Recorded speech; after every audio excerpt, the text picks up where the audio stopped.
So what is a livable city? Firstly, a livable city would need convenient and affordable access to basic services: water, waste, sanitation, housing, transportation. So these are the basic sectors.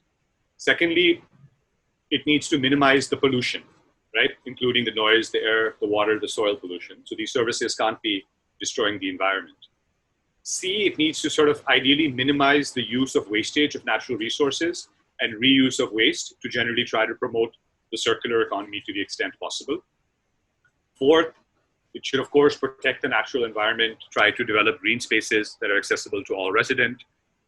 All of this needs to be done very efficiently.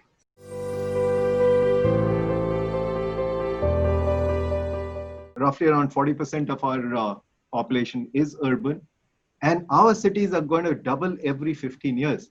So unlike a London or a New York, which is not growing really the kind of speed that we are, we have very different challenges.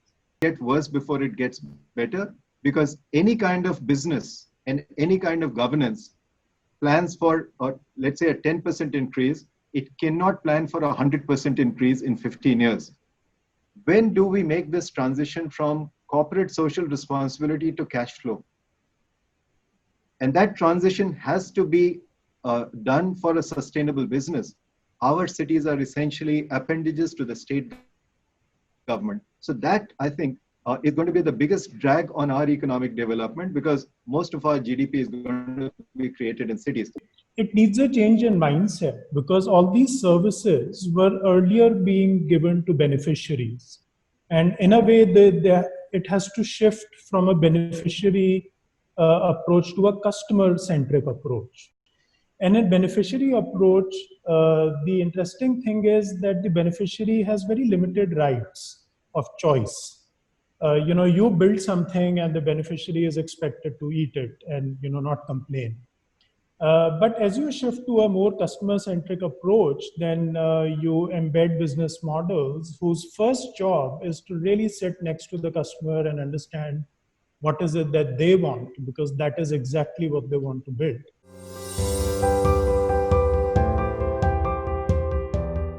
If we can structure partnerships between small companies and big companies, or SMEs and large corporates, then it has a kind of mutual synergy, because SMEs are very quick to innovate. They're highly agile. They can bring a product or service to market much faster than a large company can. And whereas a large company is used to deciding on scale, used to operating on scale, used to the systems that are needed to operate at scale. And so if we can create a partnership between those two entities, then we have not only innovation, but also innovation and scale. Work very collaboratively currently with the ecosystem. Make sure that we are working and just upscaling what is happening right now. So even your Kabadiwala network, once they pick up the waste, it is downcycled. It's not upcycled. You can use that probably 2 or 3 times, and then it has to go back to the ocean. At the end of the day, if you're using plastic, it's a polymer. Do you throw paper out? You don't. You just can keep on recycling paper. So what is it that stops us from recycling plastic over and over again? Flexible plastic is a huge issue. And there is just one way to take care of this problem, is to make new products out of it.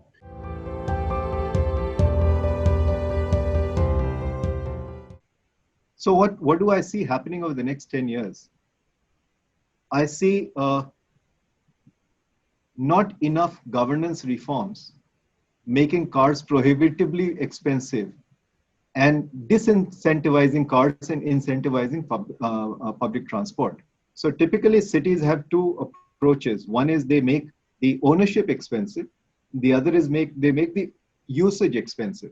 So think of congestion charges in central London. And different cities have different approaches.